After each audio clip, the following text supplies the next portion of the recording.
Hello again, beautiful people. My name is Mare, and I am one of your co-hosts for Reality Check Podcast. And this week, we are bringing you another episode.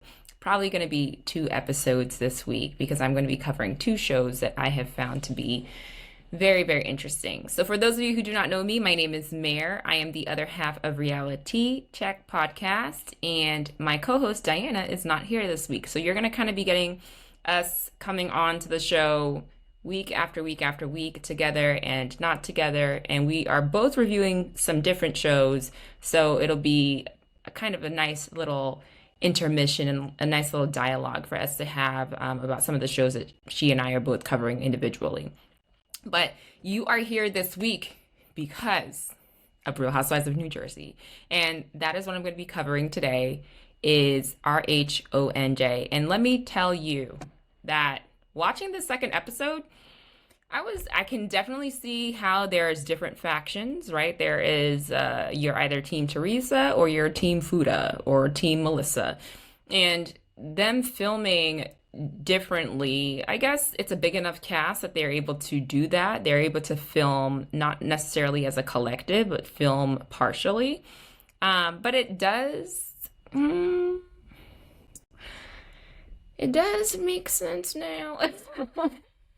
You know, when people are saying that Teresa is the show, I'm sorry, like, Teresa is the show. She is the show. And time again, every single time the other part of the women of the Real Housewives of New Jersey get together, it is never a conversation about anything else other than Teresa. And this is why Teresa is Real Housewives of New Jersey. I come from the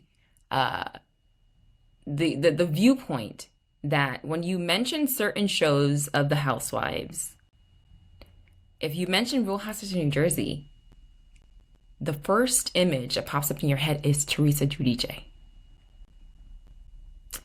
No matter if you like her or you don't like her, she is the first image that pops up. And honestly, in this episode, it kind of proved the point of some tree stumps that Teresa is Real Housewives of New Jersey.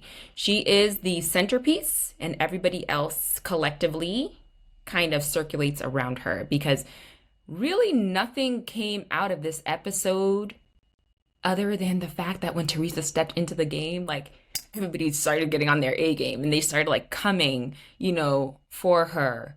Because obviously there's tension within the group. There's tension between the things that Teresa has brought up against John Fuda, and there's tension from last season in the reunion episode where we see that Teresa and her husband have, somehow brought up this private investigator who's investigated into all the cast members. And then now this season, we're seeing Teresa trying to stir up a little bit of mess and saying, like, why would you guys all come against my husband and come for Louis and meet together to talk about it? Makes sense why they would meet together. At the last couple of episodes of last season, your husband said that he found information about each and every single person on the cast, and that includes your friend Dolores, that includes your friend Jennifer, right? So why would somebody go for people and not expect a retaliatory response? Like, of course, it makes sense that they would all come and sit together. And of course, in reunions, you guys, before reunions come up, you come and sit together and talk about certain things that you want to bring up or certain things that you're going to stand together on, right? So it would be remiss of me to think that Teresa didn't come together with Jennifer to talk about what they're going to stand on together. You guys all do it. And Dolores actually said, yeah, it's commonplace. And so if it is this commonplace, why is this an issue, Teresa Giudice? Why is it an issue? But then again, and I watched this episode, and I will say, man, I'm sorry for anybody, even my co-host, she thinks that this is it's an ensemble cast. It is not an ensemble cast. I disagree with it. It's not. It can't be, because none of their stories are parsing out. And also we can think about maybe production has a part to play in this too as well, where production is creating the story, and they're creating the story to center around Teresa. But time and time and time and time again, every single time where I want to see individual stories being parsed out, they don't really last longer than just like one episode. They last for maybe like 30 minutes of the episode. And each of the women have Teresa in their mouth. So this is the point. Like, this is what makes Teresa the selling point of Real Housewives of New Jersey. It makes her the centerpiece, right? Even if Dolores is in the middle, it doesn't matter. Teresa is the centerpiece of Real Housewives of New Jersey. So moving on, in this episode, we see a couple of good things. I'm going to highlight the good things first, because we can't continue to focus on the negative. We see that we have some celebrations. We have some, journeys that are expanding, people that are moving on, people that are coming back.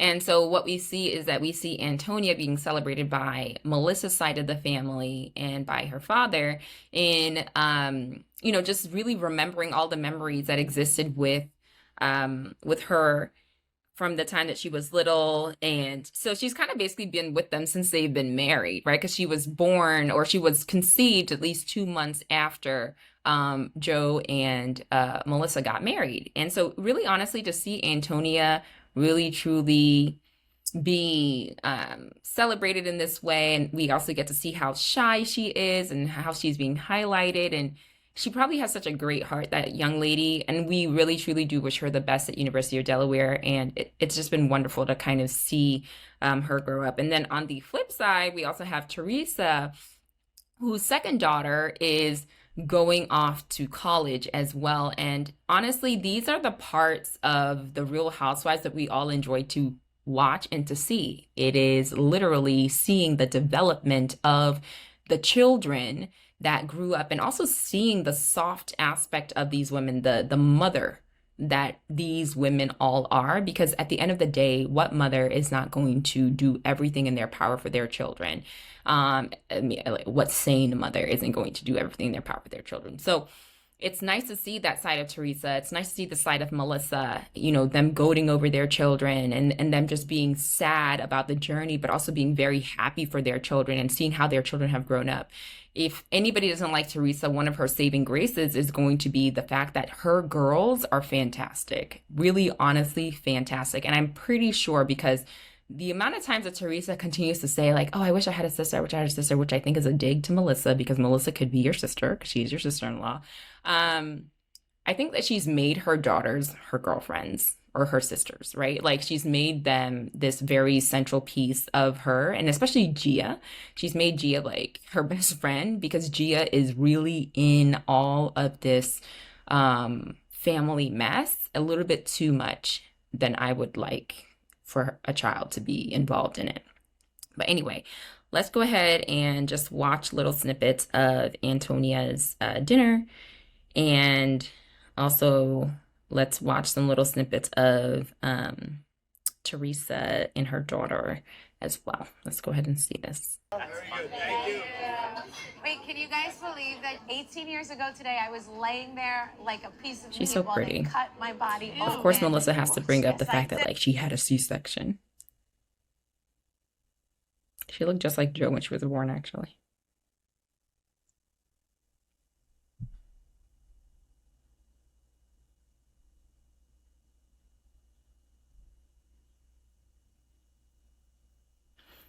What I really enjoyed seeing about this scene was that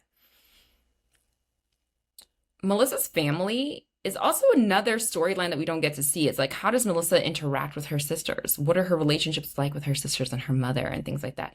And Joe really is talking about how her side of the family has embraced him, and how it is so sad that his side of the family can't be there. And I think I agree. It's very, very sad that his side of the family cannot be here to celebrate his first daughter. and cannot embrace Melissa the same way that Melissa's family has embraced him. So that was pretty sad to see. All right. And we'll see a little snippet of Teresa and her daughters. So here Teresa is talking about her daughter. She's like the rock of the family. Gabrielle puts the alarm on every night. She writes texts to us like, the dog just peed. I picked it up. I'm so tired of it, you know. Also, she just... And this daughter is a daughter that I think is very even keel. She doesn't say much. And I'm glad that she doesn't say much. She doesn't get really involved in the family mess in adult business. She doesn't do it. We don't hear her voice. We hear Gia's voice for all the girls more often than anything. And so it's we at Reality Check Podcast wish both of you all of the best of luck in college and beyond. Okay.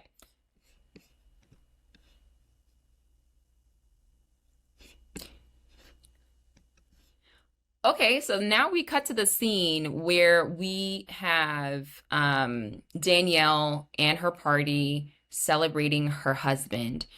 And we find out that her husband actually had brain surgery in 2017. He had a cyst in his brain. And so here she wants to do a celebration of life. And what I really did like about this episode is that this episode was all about celebration. It's about moving forward. It's about a journey upward, right? And it's about remembering. And so I really like that about this episode.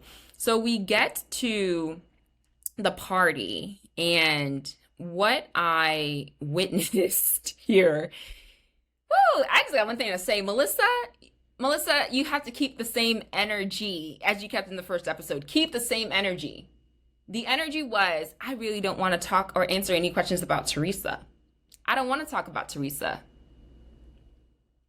So I'm going to need you, sis, to keep that same energy, because it was not the same energy that you brought to this party. So all of the women are gathering at the party. Teresa has not yet arrived. Neither has Dolores, because Dolores, Teresa, and Jennifer are staying at Jennifer's house. What do you call it? Like Jersey Shore house, the Shore house. And so before they all arrive, you know, all the women are kikiing and talking and whatever and whatnot. And I will say that I tried to envision the cast as just this without Teresa.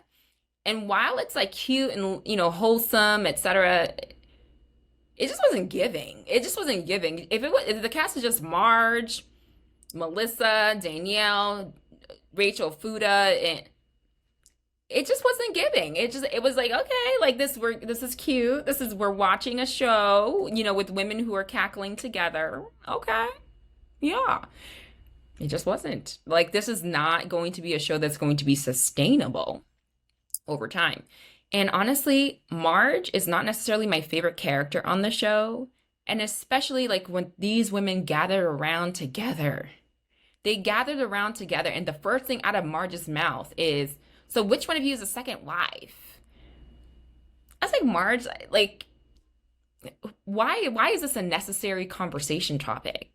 Why is this something that you have to continue to let people know that you cheated on your previous late husband and that you've been the second wife both times? Why? And it's like, why is it such a conversation topic?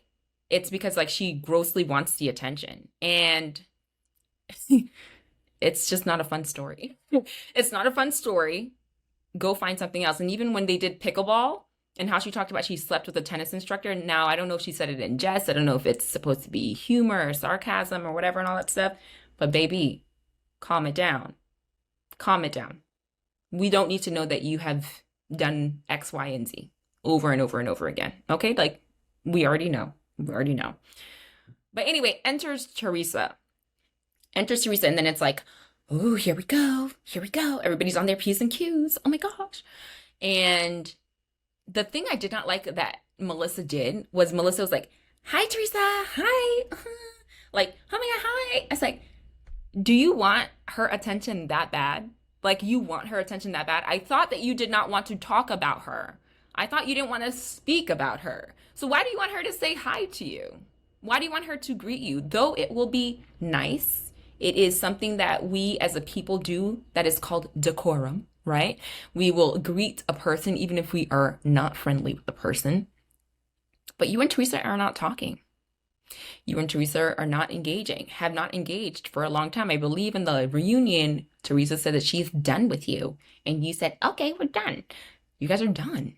So if you're done, why do you want her attention?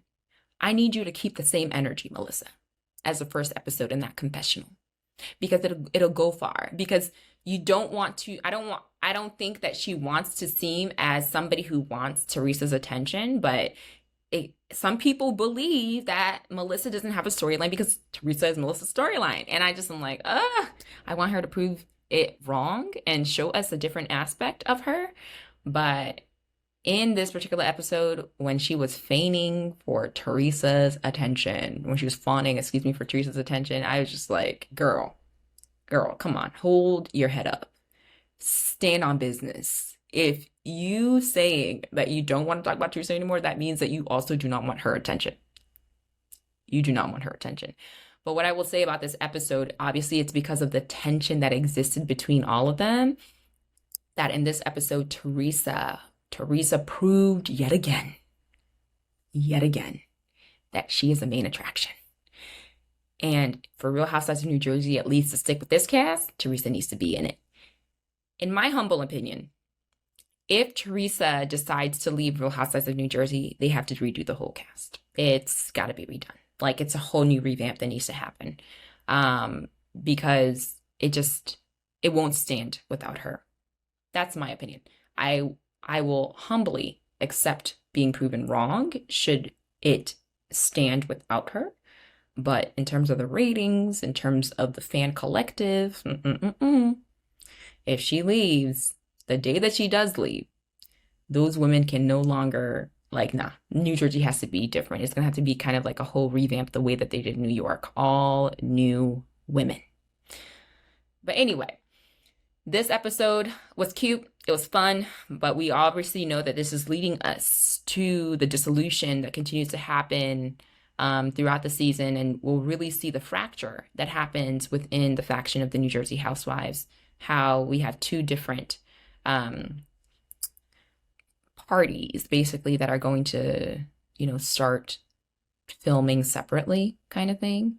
So that, that is what it is. And I just want to also say one more thing. The difference between what Rachel Fuda did and what Teresa Giudice did when having conversations with their girlfriends about who they can be friends with really does show a semblance of a little bit more maturity on Teresa's side. I find it hard to believe that Teresa doesn't want Danielle not to be friends with the other women, with Rachel. But for the fact that she says, no, you can be friends with whoever you want to be friends with, but I don't want to be around them, I said, that's excellent. For Rachel to have said to Jen Fessler, well, that's your friend, and it's like, girl, you guys are not in the sandbox. We are not in the sandbox. Yeah, she can have whoever she wants to have as a friend. But like Marge had told Jen Fessler, just don't bring my name up, right? At least not in a negative sense. Don't bring my name up at all. That's the line that you draw, and that's fine, and that's good. And the question of Jen Fessler being friends with Teresa, I think that Jen Fessler obviously doesn't want to have any ruined relationship with anybody on the cast. She's new. So I think she's kind of playing the game a little bit more intelligent than most. And if she genuinely likes Teresa, what can anybody do about that? Right? If she genuinely likes the lady, what can anyone do about that? And I know Marge has said that she's probably doing it for some type of clout. Marge will say anything. But we like Jen Fessler. I know the internet has called her messy fessy, and it seems like she's being messy, but I like the fact that she played a part in reorienting the story between the two sides. She asked Teresa head on, what do you mean when you said that John Fuda is the biggest drug dealer? Are you talking about him presently, or are you talking about him in the past? that was great, right? Because Teresa needs sensible friends. Teresa needs somebody who's able to tell her, like, hey, cut that out, right? And could Jen Fessler be that? Could she be that intermediary? I think she could. And then for her to bring up Margaret and saying, like, Margaret is my friend. And I saw her hysterical when she found out that your husband and you called his work, her son's work. That was great. That is what an intermediary does, right? She is basically bringing both sides into the story and trying to clean up what has been said. Because I think also it could help bring them all together. But we know it didn't. But I saw no problems with it. I saw no qualms with it. I had no issue with it. The thing about Jen Fessler is when we see more of her on screen, maybe we'll understand why she has taken this route with Teresa and why she has decided to not take sides. And honestly, she is literally doing the same thing that Dolores is doing. Dolores is not taking sides. Okay? But Jen Fessler obviously have a stronger relationship with one side than to Teresa, but she's not willing just to, for the sake of the fact that these people have negative interactions with Teresa, for her to say like, oh, I'm not going to be, messing around with you. Everybody has a different perspective. Even in my life, I have friends that are friends with people that I do not like or am not friends with. I just said, don't talk about me. Don't talk about me. Does that mean that I see my friend differently? No, it doesn't. But what I expect my friend to do is uphold my desires and uphold my wishes. So anyway, I want to see more of Messy Fessy. I want to see more of her. I want to see more of the interaction between the ladies. And the only reason that these shows do work is like when they all come together as a collective to film, that's what we want to see. I really, honestly, I could care less to see different factions being, I just don't want to see that. I just want to see them come together as a collective because that's when the drama really starts. But anyway, that is my review of Real Housewives of New Jersey. Let me know your thoughts in the comments and what you thought about this second episode. And tell us, a little bit of tea. If there's a little tea that you got to tell us. And, I'll look it up. And if anything, you'll see us back again. We filmed last week, so you'll see Diana next week, and they will see us together at the week's end. Wishing you guys all the best. And please stay out of the Real Housewives of New Jersey drama. Way too much. There's too much going on in the world for everybody to be fighting, okay? Thank you, everybody. Have a great day. Bye.